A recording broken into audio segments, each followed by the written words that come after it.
warahmatullahi wabarakatuh, Ibu Puji Yasuti. Waalaikumsalam. Alhamdulillah bertemu kembali dalam keadaan sehat ya Ibu. Ya, Ibu mohon izin saya hadir di sini selain bersilaturahim, saya mau melaksanakan kegiatan pendampingan individu kelima pada teman CGT yang hebat dan luar biasa yaitu Ibu Asmaul Husna. Diizinkan ya Ibu. Ya, siap izin. Ya, hari ini saya akan melaksanakan kegiatan PI 5 ini Bu. Semoga mohon doanya semoga diberikan kelancaran. Nah, ini surat tugas saya dari BPGB untuk PI 5. Kemudian untuk surat tugasnya dari dinas masih belum jadi, mungkin menyusul. Terus ini daftar hadir, saya minta tempat aslinya Ibu juga BPSD-nya, SPPD-nya ini juga sama.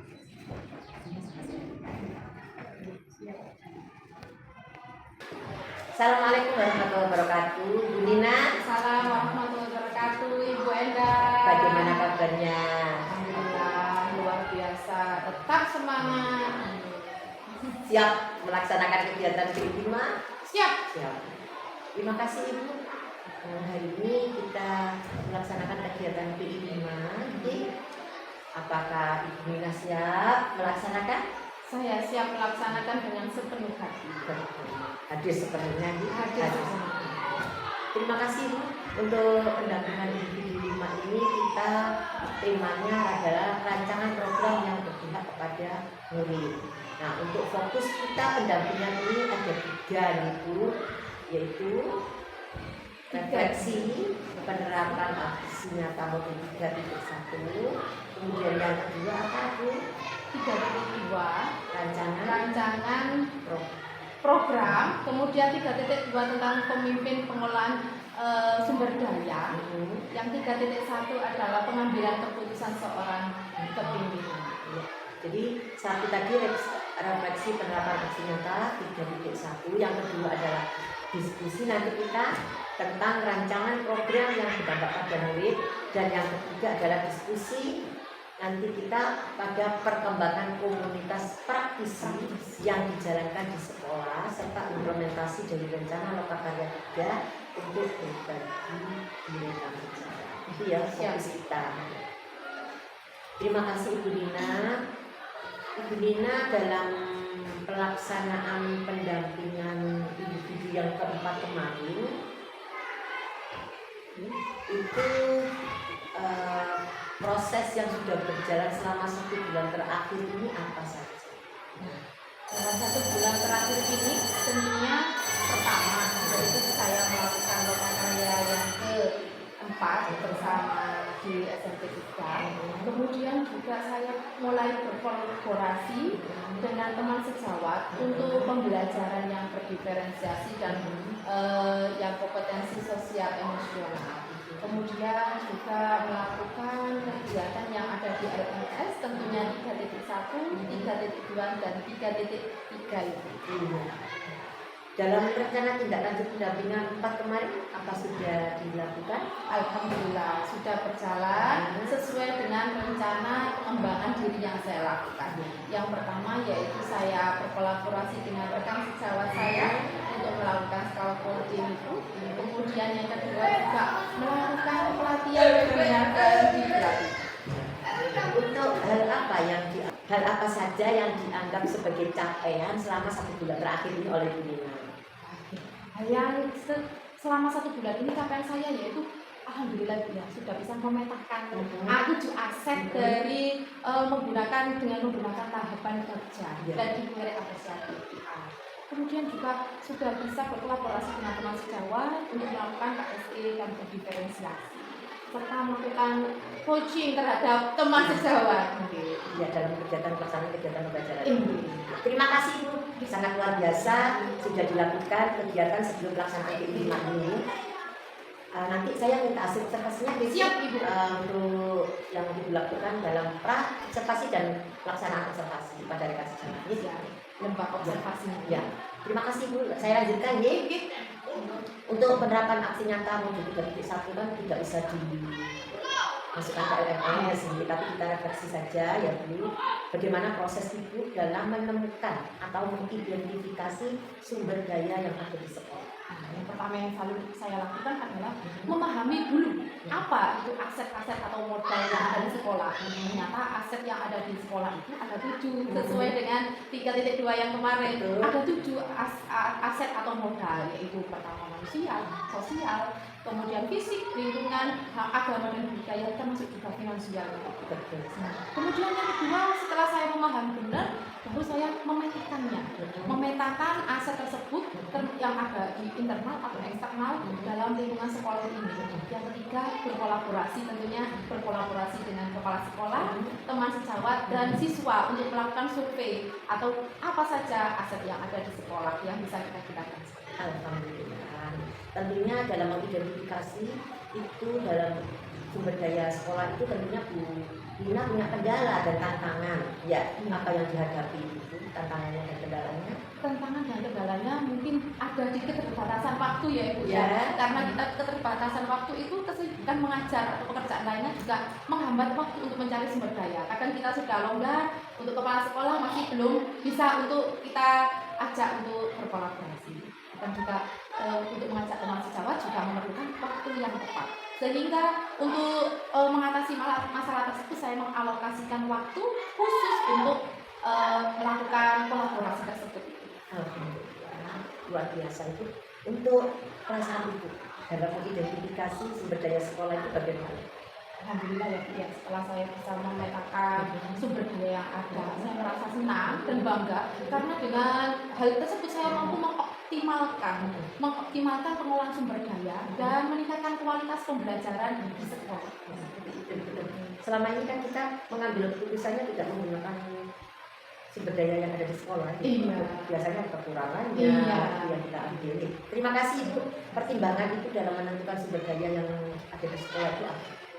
Pertimbangannya yaitu saya ingin mewujudkan Merdeka Belajar Bu, dengan pengelolaan program yang berpihak pada murid dengan kebutuhan belajar siswa, kemudian berpikir dengan aset juga.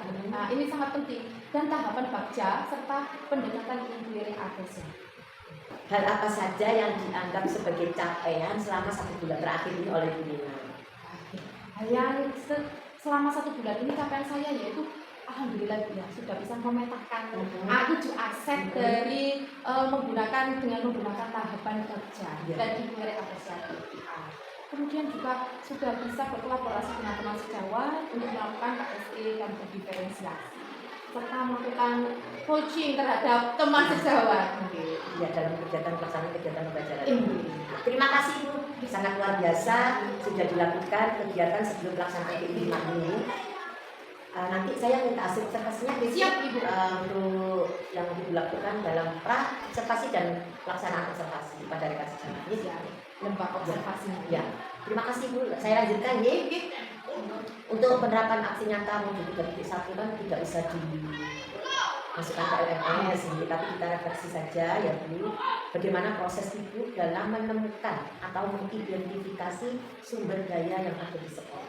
Yang pertama yang selalu saya lakukan adalah memahami dulu apa itu aset-aset atau modal yang ada di sekolah. Ternyata aset yang ada di sekolah itu ada 7, sesuai dengan 3.2 yang kemarin. Ada 7 aset atau modal, yaitu pertama manusia, sosial, kemudian fisik, lingkungan, agama dan budaya, termasuk juga finansial. Kemudian yang kedua, setelah saya memahami benar, baru saya memetakannya, memetakan aset tersebut yang ada di internal atau eksternal dalam lingkungan sekolah ini. Yang ketiga, berkolaborasi, tentunya berkolaborasi dengan kepala sekolah, teman sejawat, dan siswa untuk melakukan survei atau apa saja aset yang ada di sekolah yang bisa kita gunakan. Alhamdulillah. Tentunya dalam mengidentifikasi itu dalam sumber daya sekolah itu tentunya Bu Lina punya kendala dan tantangan. Ya, apa yang dihadapi itu tantangannya dan kendalanya? Tantangan dan kendalanya mungkin ada di keterbatasan waktu ya Ibu Ya. Karena kita keterbatasan waktu itu kesibukan mengajar atau pekerjaan lainnya juga menghambat waktu untuk mencari sumber daya. Kadang kita sudah longgar, untuk kepala sekolah masih belum bisa untuk kita ajak untuk berkolaborasi. Dan juga untuk mengajak teman sejawat juga memerlukan waktu yang tepat. Sehingga untuk mengatasi masalah tersebut saya mengalokasikan waktu khusus untuk melakukan kolaborasi tersebut. Alhamdulillah, luar biasa itu. Untuk perasaan Ibu dalam mengidentifikasi sumber daya sekolah itu bagaimana? Alhamdulillah ya Bu ya, setelah saya bisa memetakan sumber daya yang ada, saya merasa senang dan bangga karena dengan hal tersebut saya mampu mengoptimalkan pengolahan sumber daya dan meningkatkan kualitas pembelajaran di sekolah.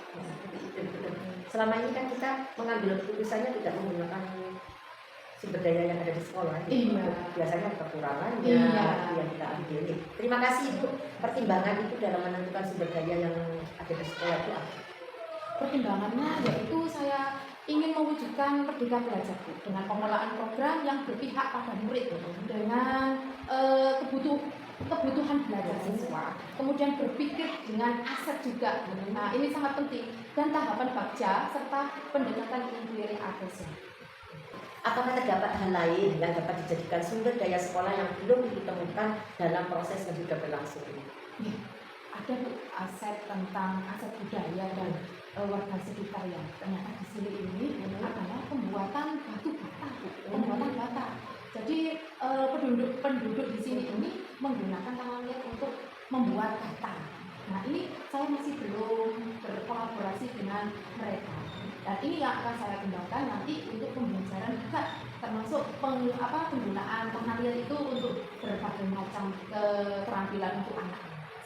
Jadi itu aset juga yang belum ditemukan. Iya. Ya, alhamdulillah sekarang sudah ditemukan. Sudah ditemukan. Ya, terima kasih Bu. Itu nanti bisa dibuat untuk pembelajaran supaya anak-anak ini bisa memanfaatkan aset yang ada di sekitar lingkungan kita.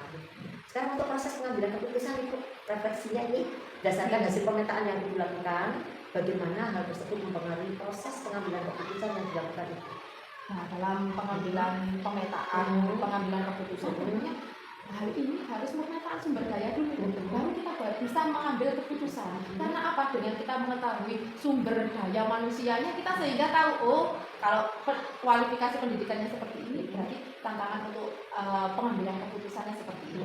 Ternyata juga berpengaruh juga Bu, sumber daya, pemetaan sumber daya itu dalam pengambilan keputusan. Iya, betul. Memang seperti itu Bu. Jadi saling berkaitan, saling mempunyai makna dan manfaat. Begitu ya.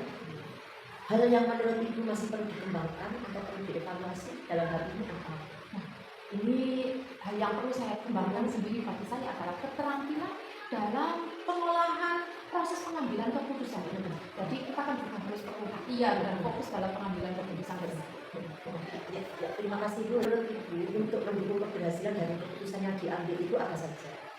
Nah, tentunya dalam pengambilan keputusan itu kan pasti ada hal-hal yang bersinggungan Bu ya, yang mana itu antara benar atau benar melawan benar dan benar atau salah melawan salah. Tapi kita yang fokuskan adalah 3, yaitu kita harus berpihak pada murid. Kemudian juga mengambil nilai-nilai universal, nilai-nilai kebajikan universal itu, serta melakukan pengambilan keputusan itu dengan bertanggung jawab. Itu yang sangat penting itu dalam hal ini. Untuk pengalaman yang terjadi, nah ini pasti ada ya Bu ya. Ya. Dilema etika itu setiap saat dan setiap waktu itu memang tidak luput dari kita. dari rekan sejawat ataupun dari murid. Iya, dari murid. Nah, ini dari paguyuban Ibu ya. Oh. Nah, ini tentunya banyak sekali, terutama pada saat di mana kita sebagai seorang guru di satuan pendidikan ini kan sekarang tidak boleh untuk menjual pendidikan LKS. Nah, ini wali murid semua pada tanya Bu kok nggak pakai LKS, padahal sekarang sudah tidak menggunakan LKS. Nah, ini saya sikapi bagaimana kalau sesuai aturan saya harus tidak boleh ya Bu, tetapi ini saya ambil keputusan bahwa LKS ini saya buat sendiri. Kemudian saya berikan kepada siswa sebagai acuan untuk belajar mereka. Betul, bagus. Seperti Bagus itu. itu. Untuk rekan sejawat tuh ada nggak dilema etikanya? Dilema etika untuk rekan sejawat ini pasti juga ada ya Bu Iya. ya, di mana pada saat kita ingin menegur disangka kita yang sok-sokan, Iya. padahal hanya kita itu untuk menegur dan apa sih berbagi Iya, pengalaman ilmu. yang baik, ilmu yang baik seperti itu. Menurut Ibu, apakah proses pengambilan keputusan yang dilakukan itu sesuai dengan prinsip dan langkah yang dipelajari di Merdeka Belajar? Iya, dalam 3.1 tentunya langkah-langkah dalam pengambilan keputusan harus ada 4 paradigma, yaitu 4 paradigma di mana kita individu melawan kelompok, kemudian kebenaran melawan belas kasihan, di sini jangka pendek dan jangka panjang, serta langkah-langkah sesuai dalam 3.1, yaitu kita harus mengenal 4 paradigma, di mana itu individu melawan kelompok, kemudian kesetiaan melawan kebenaran, kebenaran melawan belas kasihan, dan jangka pendek melawan jangka panjang. Serta ada juga 3 prinsip, yaitu care-based thinking, kemudian role-based thinking, dan end-based thinking, seperti itu. Dan juga harus ada 9 langkah-langkah dalam pengambilan keputusan itu, yang mana di sini kita harus melihat dulu masalahnya. Kemudian kedua yaitu subjeknya, siapa saja yang ada berkaitan dengan masalah tersebut. Kemudian fakta, pengumpulan fakta itu kan adalah uji legalnya, dan tes ujinya ini kan ada 5 ya. Ada tes intuisi, ada tes panutan, ada tes ilegalnya yang sesuai dengan hukum atau tidak. Kemudian baru kita ada langkah-langkah sesuai dalam 3.1, yaitu kita harus mengenal 4 paradigma, di mana itu individu melawan kelompok, kemudian kesetiaan melawan kebenaran, kebenaran melawan belas kasihan, dan jangka pendek melawan uji paradigmanya yang tadi sudah saya sampaikan tadi. Kemudian juga 3 resolusi. Nah, dan terakhir adalah buat keputusan dan merefleksikannya. Yang terakhir, setelah kita membuat keputusan, kita merefleksikan apakah keputusan tersebut itu sudah benar atau dan memang harus dievaluasi. Benar, betul. Alhamdulillah sudah mantap, luar biasa. Untuk pengambilan keputusan, prinsip-prinsipnya sudah dipelajari semua di 3.1 ya. Kemudian menurut Ibu Nina, apakah masih perlu dikembangkan atau perlu dievaluasi lagi dari proses pengambilan keputusan tersebut? Iya, tentunya Ibu. Dalam mengambil keputusan ini, yang mana keterampilan dalam observasi, dalam merefleksikan hasil keputusan ini berpihak pada murid dan tidak ada sehingga hasilnya itu membahagiakan semua orang. Itu tidak ada yang mana menyakiti salah satu pihak, gitu, keputusan yang diambil. Jadi itu yang tetap harus kita terampilnya itu, Bu. Jadi untuk prinsip-prinsip tadi perlu dikembangkan terus-menerus sehingga pengambilan keputusan itu tidak merugikan kepada seseorang atau kelompok.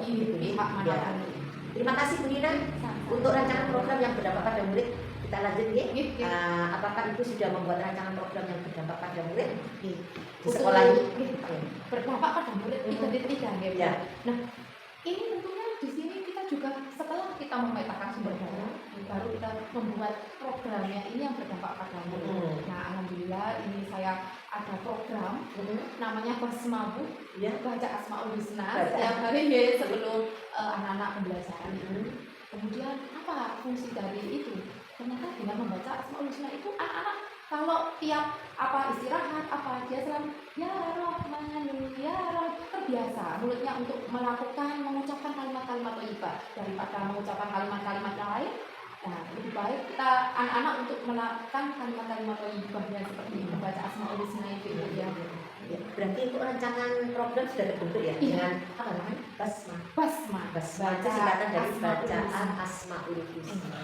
Ini berdampak positif ya pada kemudian untuk dukungan yang diperlukan dalam rancangan program ini. Tentunya dukungan itu pasti ada dukungan dari kepala sekolah dan rekan sejawat pun harus mampu mendukung demi untuk kebersamaan kita, karena sekolah adalah tim gitu. Jadi tim itu berarti tidak bisa berdiri sendiri, harus ada dukungan kepala sekolah dan rekan sejawat. Tentunya perlu dipikirkan bagaimana untuk tantangannya dalam rancangan programnya. Ini kan diterapkan untuk semua murid ya yang ada di sekolah ini. Tantangannya apa? Berarti kalau di nanti saya tantangan seperti ini harus mencari solusi seperti ini begitu. Ya, tantangannya nanti jangan kira-kira ya. Tantangannya nanti kalau begini nanti saya membuat rancangan program seperti ini, tantangan yang akan keluar atau tantangan yang akan saya hadapi begini. Itu apa? Tantangannya itu ya mengajak teman rekan sejawat untuk bisa melakukan program yang kita buat. Jadi ini memang dibilang mudah itu juga mudah, tetapi dibilang mudah itu juga sulit. Perlu tenaga dan pendekatan yang ekstra untuk melakukan kolaborasi dengan rekan sejawat ini. Untuk melaksanakan atau untuk menghadapi tantangan ini yang akan dilakukan di mana? Melakukan pendekatan secara persuasif ya. Alhamdulillah Bu Nina, kita lanjut pada perkembangan komunitas praktisi ini. Ini Ibu sudah merintis komunitas praktisi di lingkungan sekolah. Jadi, bagaimana peran komunitas ini terhadap proses belajarnya Ibu? Nah, tentunya dalam merintis komunitas praktisi di lingkungan sekolah ini, bukan hanya di lingkungan sekolah ya, tetapi di luar komunitas kita juga ada, yaitu KKG, di mana saya ini berperan. Padahal saya ini bukan ketua dari KKG Bu, tetapi orang-orang pada nodong, ketua KKG CGP gitu. Berarti terpercaya sudah. Iya, jadi saya tidak enak sendiri juga sama ketua KKG-nya. Bu, saya ini bukan ketua KKG-nya. Kenapa kok saya ditunjuk gitu? Nah, jadi di sini saya kemarin itu Bu melakukan untuk perencanaan B5 yang lalu itu, B5 yang semester 2 untuk gugus kemajuan. Jadi di sini saya berperan menjadi apa ya? Menggerakkan teman-teman untuk membuat P5, membagi tugas gitu loh Bu, seperti ini. Berarti Bu Nina sebagai CGP ini sudah kelihatan di mata teman-teman bahwa Bu Nina ini sudah lebih bagus, lebih terpercaya dan ilmunya. Maka Bu Nina harus bisa berbagi pada teman-teman ini dan bisa menggerakkan komunitas praktisi, dan itu yang terpenting. Terima kasih Bu Nina. Untuk perubahan yang menyenangkan yang Ibu alami dari rekan komunitas praktisi ini apa Bu? Perubahan yang menyenangkan yang saya alami, saya itu merasa semakin percaya diri gitu, mempunyai apa ya, memberdaya gitu, seperti memberdaya gitu. Oh, saya ternyata bisa untuk memimpin sebuah komunitas praktisi itu yang dulu saya khawatirkan untuk berbicara, saya sudah gugup apalagi untuk memimpin sebuah komunitas praktisi, tetapi teman-teman sudah mempercayakan hal itu. Ternyata alhamdulillah saya memiliki rasa percaya diri yang sangat tinggi itu. Powernya itu, powernya Ibu Nina ini sudah kelihatan, nampak sudah. Akhirnya dipercaya oleh teman-teman memimpin walaupun bukan ketua. Terima kasih Bu Nina. Untuk rencana apa yang akan dilakukan Bu Nina di komunitas praktisi? Merencanakan akan membuat sebuah media pembelajaran. Jadi di mana nanti media pembelajaran itu bisa kita pinjam umpama tidak mempunyai. Jadi di sekolah sana punya gitu. Kita juga punya di sini. Jadi saling sharing, berbagi. Mana yang kita tidak punya saling apa ya, melengkapi gitu loh. Jadi untuk rencana kedepannya membuat media pembelajaran dari semua kelas apa dari kelas itu saja. Karena saya kita bikinnya kan kelas 1. Ini komunitasnya dari sekecamatan. Gugus Kecamatan dari Berarti ada 2 gugus. Ada 2 gugus. Ya, terima kasih Ibu. Dukungan yang Ibu perlukan dalam komunitas praktisi ini supaya terus bisa belajar bersama apa? Dukungannya yang terutama itu dari teman-teman. Tanpa adanya kepercayaan dari teman-teman, kita itu tidak ada apa-apanya. Jadi memang harus dukungan ini kita perlukan dari teman sejawat, dan juga sebuah dukungan itu juga perlu apa ya? Ada yang berupa tentang di mana kita itu harus tetap belajar. Nah itu dukungannya itu, dukungan di mana kita harus belajar sepanjang ya, sehingga kita dapat relevan dimanapun dan kapan. Terima kasih Bu Nina. Untuk perkembangan komunitas praktisi ini sudah dijalankan dan sudah baik. Insya Allah terus berbagi dan terus berkolaborasi dengan komunitas praktisi ini. Terima kasih Bu. Nah ini untuk PI 4 kemarin ya, itu kan sudah saya tugaskan Bu Nina untuk mendampingi rekan sejawat 1 orang ya, itu untuk membuat RPP, kemudian melaksanakan kegiatan observasi ya, sudah dilaksanakan sudah dilaksanakan. Nah ini saya nanti minta Bu Nina bisa menyampaikan tujuan percakapan dan hasil analisa data observasi pembelajaran dilaksanakan oleh rekan sejawat. Kemudian apakah dari yang sudah dilaksanakan Bu Nina dalam pelaksanaan pra dan observ itu di rekan sejawat menemukan area pengembangan dan perbaikan diri yang tidak dilakukan oleh rekan sejawat tersebut? Ya.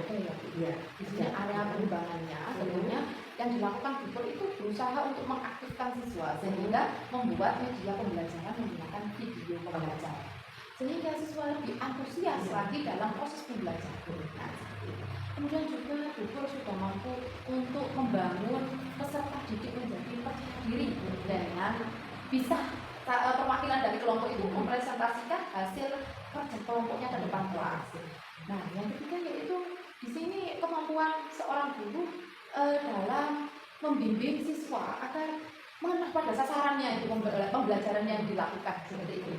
Terima kasih Bu Lina. Dan untuk hasil percakapan perencanaan area itu nanti saya minta juga sih. Siap. Kemudian minta rencana aksi pengembangan diri teman sejarah juga nih. Hasil perencanaan aksi pengembangan diri teman sejarah nanti kita masukkan di lembar rencana pengembangan diri format 2.3 ya di aksi nyata itu. Di dalam menjalani program guru penggerak angkatan 6 ini awal di Kota Pasuruan itu angkatan 6, apa hal yang menurut itu paling dikuasai dari materi-materi yang sudah dipraktekkan mulai dari modul 1, modul 2 dan modul 3 ini?